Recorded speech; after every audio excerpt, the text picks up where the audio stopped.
le pays qu'ils avaient exploré. Il dit, le pays que nous avons parcouru pour l'explorer est un pays qui dévore ses habitants. Tous ceux que nous y avons vus sont des hommes d'une haute taille. Verset 33, enfin, et nous y avons vu les géants enfants d'Anak, de la race des géants. Nous étions à nos yeux et aux leurs comme des sauterelles. Amen. Alors certains d'entre vous, vous devez connaître cette histoire. C'est lorsque les enfants d'Israël étaient sur le point d'entrer dans la terre promise, à savoir le pays du Canaan.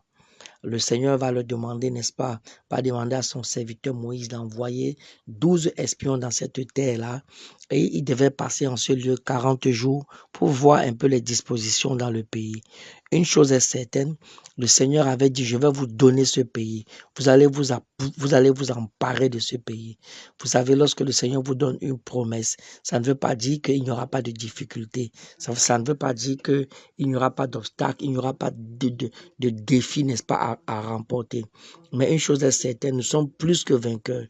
Et nous devons n'est-ce pas, alors, et nous devons nous accaparer de ce que la parole de Dieu a dit, et c'est cette parole qui sera notre socle, qui sera alors qui sera notre bouclier.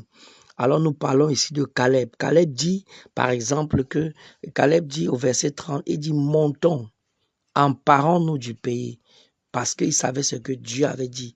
Moïse a dit, Dieu a dit, va vous donner ce pays. Mais les enfants d'Israël, les 10 autres, parce qu'ici il n'y a que Josué et Caleb qui ont eu la foi réellement, alors qu'ils pouvaient s'accaparer de ce pays, quels que soient les obstacles qu'il y avait là-bas, quels que soient les géants qu'il y avait là-bas. Alors, le verset 33, le verset 31 nous dit, les enfants d'Israël ont commencé à dire, nous ne pouvons pas. Votre langage va démontrer si vous croyez ou pas. La manière avec laquelle vous pensez et la manière avec laquelle vous parlez. Ils ont dit, nous ne pouvons pas monter contre ce peuple, car il est plus fort que nous. Mais Dieu avait déjà dit pourtant de monter et d'aller s'accaparer de ce pays. Vous entendez? Et eux-mêmes encore, ils ont dit au verset 33, nous étions à nos propres yeux comme des sauterelles. Donc, ils ont tellement eu peur qu'ils ont vu qu'ils étaient tout petits, ils étaient comme des sauterelles, des moustiques, des moins que rien, n'est-ce pas, devant les yeux de leurs ennemis.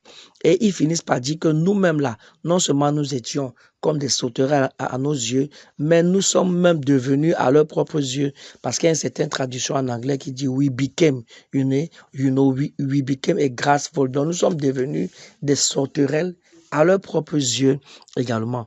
Lorsque vous avez peur, écoutez-moi, l'ennemi va vous voir tel que vous-même, vous vous voyez. C'est très important, j'ai envie de répéter ça. Vous savez, quand vous regardez les méchants, quand vous regardez les sorciers, si vous êtes un enfant de Dieu, eux, ils voient le Saint-Esprit en vous et ils ont peur de vous. Mais ils vont finir par vous avoir par la peur. Satan n'est pas fort, Satan n'est pas intelligent, Satan est juste rusé et il nous prend par la peur. Et donc, c'est pour ça que c'est important que nos pensées soient alignées sur la pensée de Dieu, sur la parole de Dieu. Dieu avait déjà dit, vous allez faire la guerre à ce pays, mais je vous donne ce pays. Écoutez-moi encore une fois ce matin, lorsque Dieu vous donne une promesse, peu importe les obstacles, peu importe les difficultés, peu importe les montagnes et tout, n'est-ce pas, accrochez-vous à la promesse de Dieu. Donc, vous ne vous battez pas. Nous ne nous battons pas pour chercher la victoire. Nous ne combattons pas pour chercher la victoire. Nous sommes déjà victorieux et donc nous combattons à base de la victoire que Jésus-Christ a eue pour nous à la croix.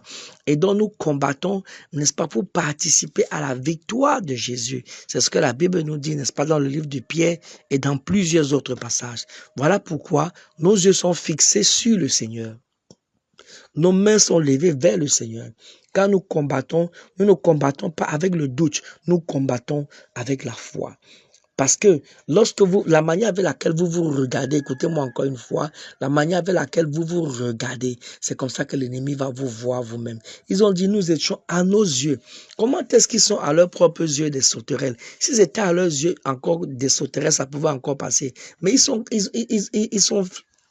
Ils sont convaincus, n'est-ce pas, que les autres les voient finalement comme eux-mêmes aussi, ils les voient. Vous entendez? Pourtant, quand vous regardez l'histoire du peuple d'Israël, avec ce que Dieu a fait avec eux, il y a des passages de la Bible comme ça qui nous montrent que quand le peuple d'Israël arrivait quelque part dans une terre, leurs ennemis se mettaient à détaler, leurs ennemis se mettaient à courir. Pourquoi?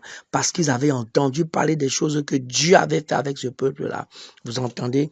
Et donc, lorsque l'ennemi vous voit, lorsque la situation que vous vivez vous voit, écoutez-moi, cette situation, elle a peur de vous. Cette situation, elle tremble devant vous.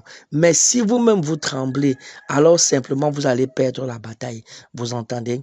Donc l'ennemi vous fera certainement la guerre, mais il ne vous vaincra pas, il ne vous vaincra pas tel que le Seigneur avait dit à Jérémie. Il a dit, si tu as peur, je vais encore faire de sorte que tu aies plus peur devant tes ennemis. Vous entendez?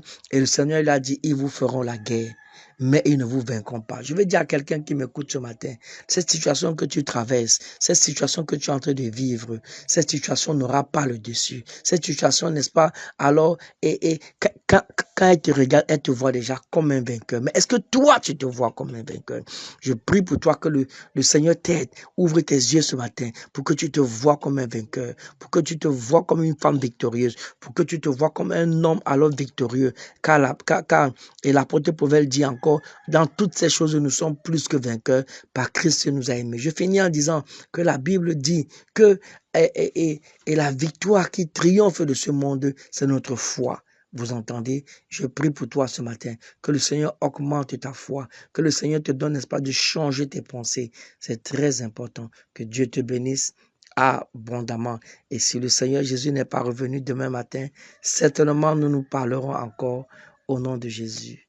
Amen.